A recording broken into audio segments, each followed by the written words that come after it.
If you haven't ridden electric, man, you should give it a shot. They're just really fun. Well, I'd have won that collision, but I'd have felt bad about it. All right, this is not an official track. I've never seen this many animals. That's the point. That was what I'm testing today. Charges at exactly 100%. Can you actually get to somewhere where you can then ride on the dirt? Look at the beautiful view, though. We're gonna see how practical it is. We're gonna put it through its paces. We're gonna have some fun.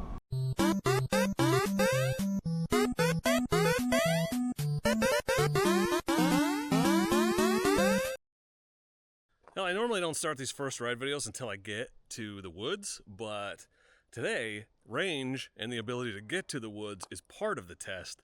So we're starting here at the house, and we will make getting to the woods part of our journey. So today, it's a first ride on the Zero DSR X that Zero was kind enough to loan me.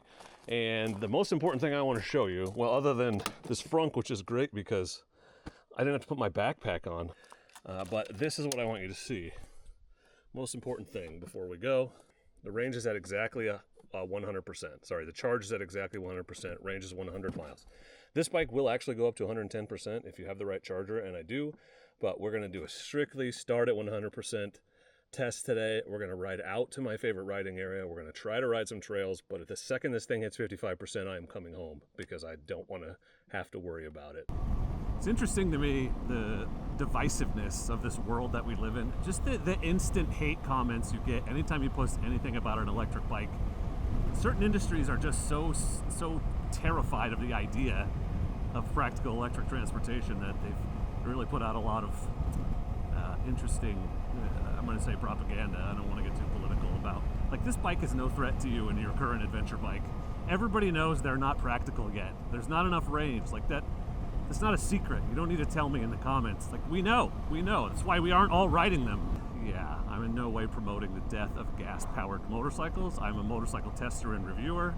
I think these electric bikes are super fun to ride. My friend Brian works at Zero, and he made it so I could get my hands on one of these for an extended ride, and that's what we're gonna do. We're gonna see how practical it is. We're gonna put it through its paces. We're gonna have some fun. Things you notice right away. One, this seat is a street bike seat. Like, you cannot move forward and backward at all. It just cradles your ass, and that's where you are. My balls are right up against the frunk. So this is definitely a 50-50 gravel road bike, and another way you can tell is because it's got those damn Scorpion Pirelli tires, or Pirelli Scorpion tires I hate so much I can't get away from. Has the adjustable windscreen, which is nice. There are a couple upgrades you can get on this. One is the faster charger. This has that, I think, 90% sure. Up to a level 2, and the other one is there's a bigger battery. This doesn't have that because it takes up the space where the frunk is. And the other thing I really like about this one versus some of the other electric bikes I've been on is it has a rear brake pedal. I really miss that when it's not there, and I really don't like when the front brake or the rear brake is up here under my left hand. If you're a movie buff, you might recognize this little main street from the classic Stephen King movie Stand By Me. This is the main street from that town, and actually is on the Dork in the Road route, the Dork's Excellent Adventure route. A green iron bridge in front of us was also in the movie, so a few filming locations you ride right through on your way on the Dork route and on our way today. Here's the bridge. Okay, update. We're here in the woods. We've gone about 15 miles, I'm gonna say. Lost 20%. And 25 miles of range based on when we left. I know that adjusts, so it should go back up now that we're going to be going a little slower, but let's see how far we can stretch that. So I know I need at least 20% to get home from here, and I'm giving myself at least a 5, if not a 10% margin. So let's head up this road a little bit. Here's a look at the bike for you. She's a chunky girl. One thing interesting about these bikes I didn't realize is the motor's in the swing arm. So this is the motor here, which means you get absolutely no force pushing the tire up or down, the wheel up or down when you accelerate, unlike gas motorcycle where the torque from the motor will push the wheel, the suspension, it'll compress it. These are 19-inch fronts, so there you go. Not the most serious off-road bike, not intended to be, and that's okay, but it should be good for gravel roading, which is mostly what we're going to do today, unless we make it to the trails. This adjustable windscreen while you're riding, pretty cool, like that feature. The foot pegs, and these are the other things, it's like, it's got some very street bike characteristics. Like the foot pegs are slightly behind me, not like super duper far, but definitely farther back than they are in an adventure bike. You totally notice that. Oh, and the other big thing, that a big benefit of these bikes, the trails up here are closed, or at least the closed part of the day or all of the day, depends on what the fire danger's at right now, and I think it's at extreme. So you can't ride a dirt bike on them, and you can't ride a dirt bike out here without a fire extinguisher or a gallon of water, depending on which fire district you're in. But electric bikes are exempt from all of those rules because they don't make sparks. So I can take this on the trails even if they're closed. That's allowed. Underrated benefit, one I don't hear people talk about is it's also got regenerative braking. So like you can see when the little toggle on the dash goes into the left, like that little tiny blue dot at the bottom, that's you're regaining power. It's not a ton, but it's a nice way of getting free braking power. I actually gained a mile of range coming down the hill from my house. They should do like sound packs for these so you could be like literally riding around with like a TIE fighter sound. Wah, wouldn't that be awesome? Wah! Dude, I would buy one tomorrow if they made like a Star Wars edition with TIE fighter sounds. Get on that, Zero.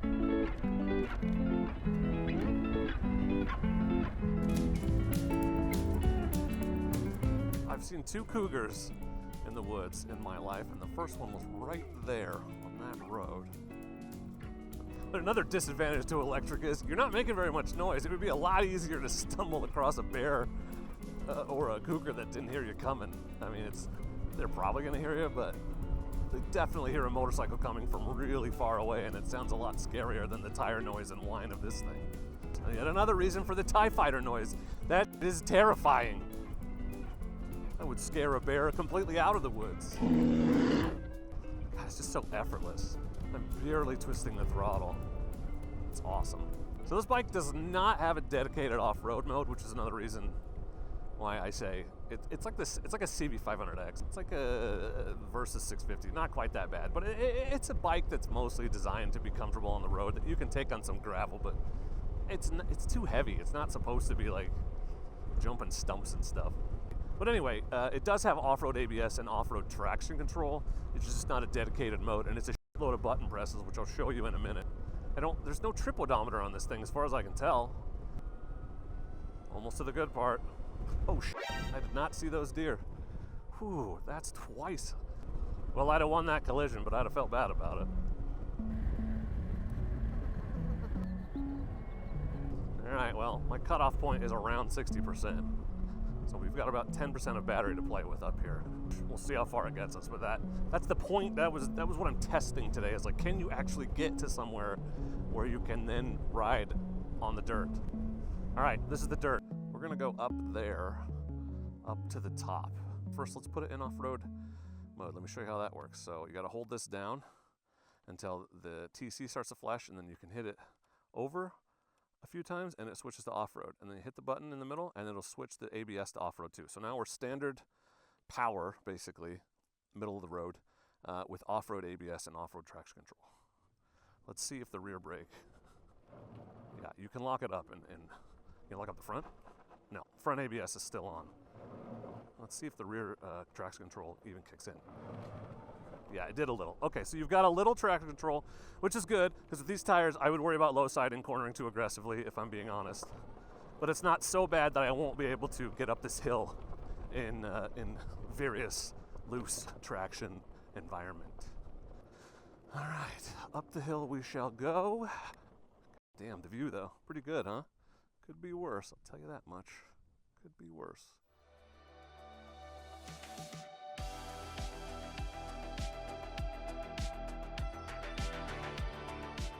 Yeah, I mean, it definitely just feels like a big brick. This is a heavy, heavy bike. You can feel it. Suspension's doing admirably, but it just, every bump is like severe. And since you have a smaller front tire, it just doesn't roll over the stuff as easy. Not saying that it's not capable. I mean, look what we're doing. Like, this is not a great road. It's a road still, but it's not insanely difficult or not insanely easy. It's bumpy, it's loose. We're going uphill. All right, let's try and avoid all the broken glass, if we can. We're here. The overlook, we're at 68%, dude. That's so good. We have plenty to go, see if we can hit a trail. We're gonna try it. Here it is, top of the world. Still smoky, man. The fires, they're farther away and the wind is blowing the other direction, but we're still getting mega smoke. Okay, back down the hill, and then we'll see if we can make it to the single track trail. I'm not going to try to go all the way down the bottom. We will waste a lot of power and then be down at the bottom where we can't get back up easily.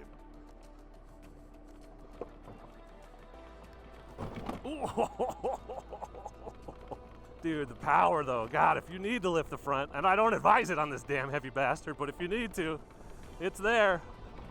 It's there. So for a bike so wide, the leg position is pretty straight up and down, which is great for off-road riding. I like that.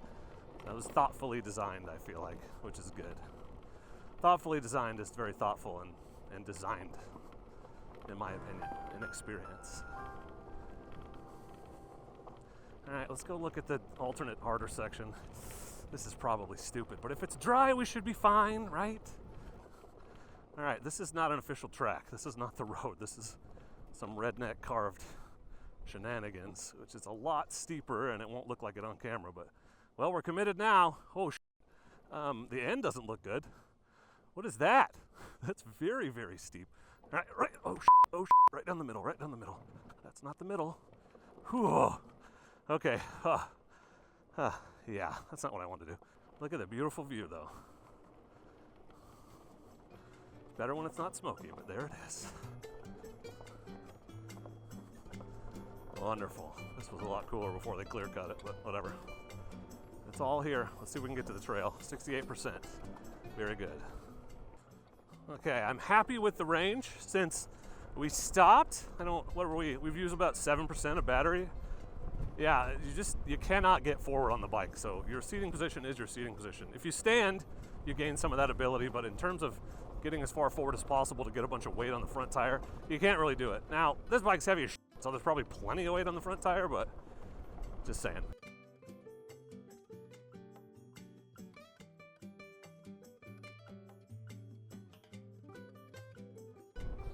%. I'm pleased with this. I am pleased. Yeah, 60% is where I start thinking about going back. I have the advantage of knowing it's a lot of downhill here at the beginning, so we probably won't use up a ton of battery, but I do want to go hit the single track trail because I'm stupid. You think I would not do that after my little experience a minute ago? It's a great view out here, actually. We might as well go out there. It's pretty close. It's worth seeing.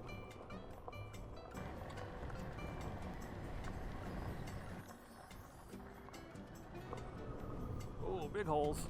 Oh, yeah. Big potholes, buddy. Big potholes. Well, we're not going to get up to the mountaintop today. Not enough power. But we did get out here. Like, at least it is possible. Again, technically, during periods of high fire danger, you are not supposed to be riding internal combustion motor engines, cars, whatever.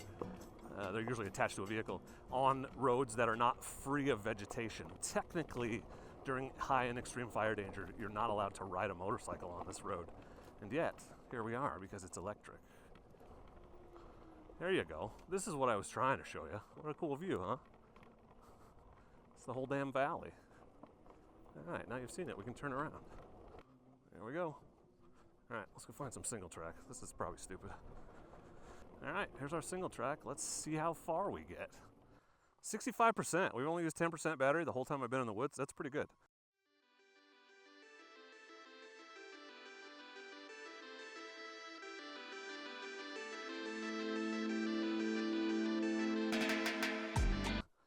Damn it.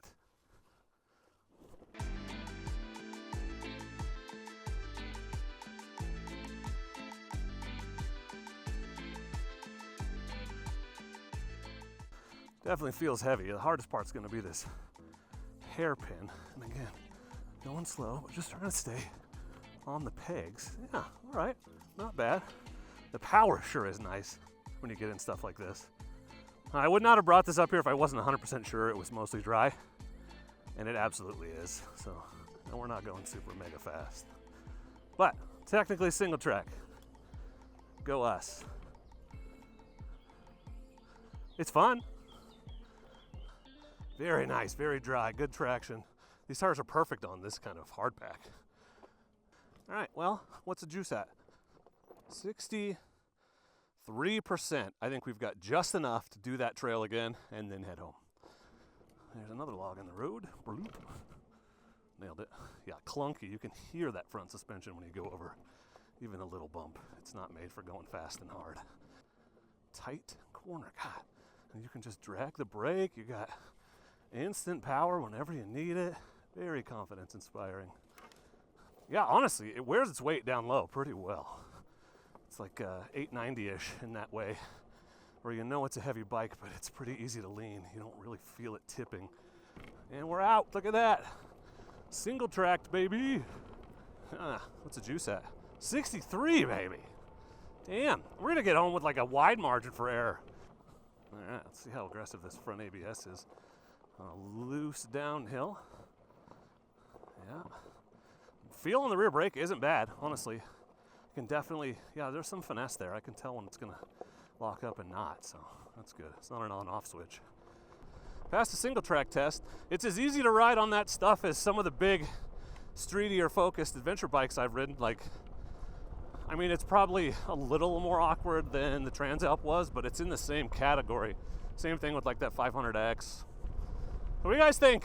You know, it's not gonna win the Baja, but built-in fast charger. In terms of can you go out and have a short-ish adventure, leaving your house, riding this bike to the woods, riding around in the woods, and riding home. I don't want to speak too soon, but I'm optimistic we'll make it home. We're still at 63%.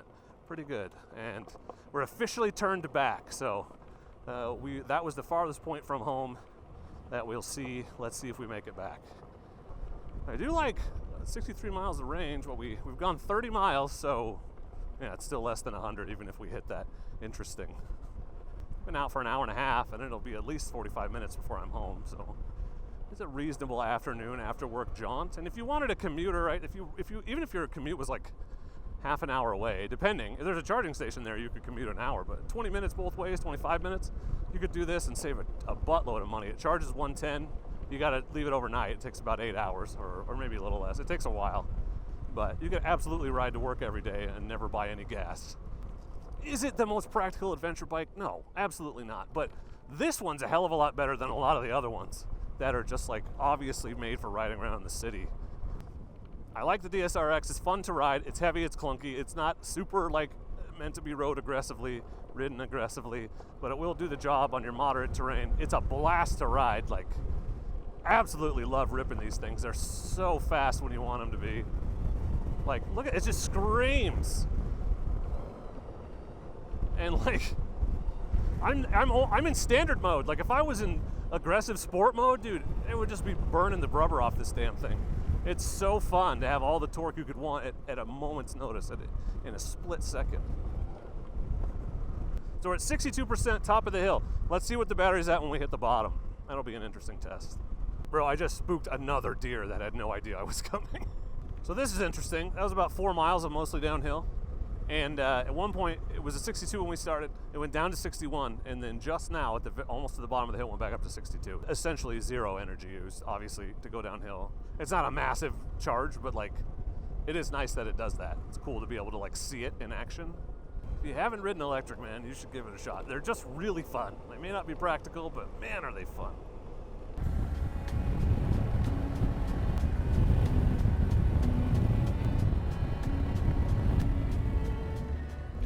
Definitely a street bike feeling suspension up front. It's just very clunky. It doesn't take these potholes super well.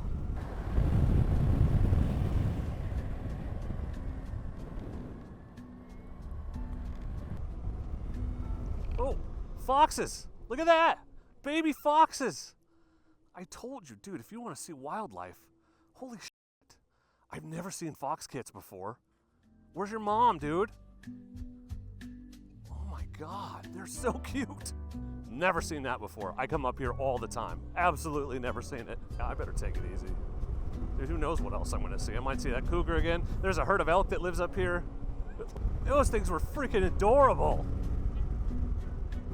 Their mom's gotta be around somewhere. There's another damn baby deer. Are you shitting me? Look at him, spotted. Oh my God. I've never seen this many animals. No shit. Like, I'm not trying to prove my point.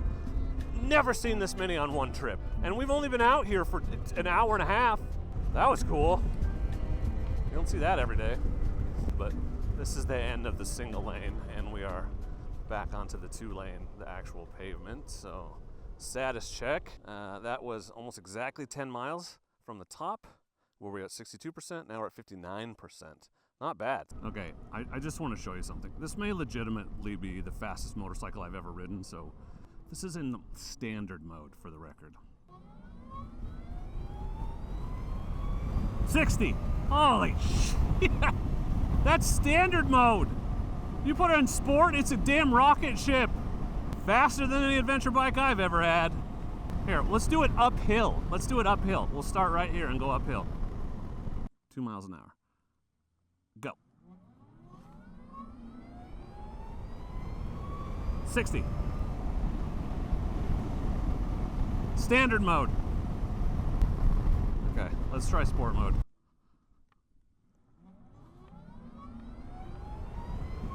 60. Yeah, dude, this thing's crazy fast. I have to keep it out of sport because I can't keep the damn thing under 70. Insane. Still got 46% though. Pretty damn good. All right, let's get home. We are home. Final conclusions. So we did about 50 miles. Approximately 50 miles. No, that's a lie. We did approximately 60 miles, about 58 miles-ish. I didn't look at the odometer when we left, but I looked at it right after I did. I have 31% battery left, so that's 70%. So that's slightly under the range it said. But we were out for about 2.5 hours, got home with plenty of battery, and if I'd spent more time in the woods, I wouldn't have spent that much. So I probably could have done another 10 miles easily, if not 20, in the woods. Pleasantly surprised with the battery life. It's better than I expected. It gives me a lot more confidence for trying to get somewhere a little farther away versus doing a loop back to the house. More battery than I expected to have at the end, and I was not riding slowly on the way back. There was a lot of chicanery, so I probably would have been at 40% if I hadn't been doing that, is my guess. 35, 40%. It's not the most aggressive, capable off-road bike ever, but it's plenty great on mildly terrible gravel roads, and is it a blast on the road. Fastest adventure bike I've ever ridden. It's not close. If you want to see more on the Zero, because I'm not done with the DSRX yet, go ahead and subscribe to the channel. And if you care at all about electric bikes, I've also got this Can-Am Origin that I've got to get out here real soon, so there'll be some videos on it. There is a damn trip odometer. Look at that. Okay, side note, there's a whole other menu, including that you get into reverse in here and change the trip odometer and a bunch of other stuff. You just have to put the kickstand down. So now we know. But anyway, thanks to Zero for loaning me this. Thanks to you for watching, and please do not forget to be excellent to each other. Thank you. Excellent!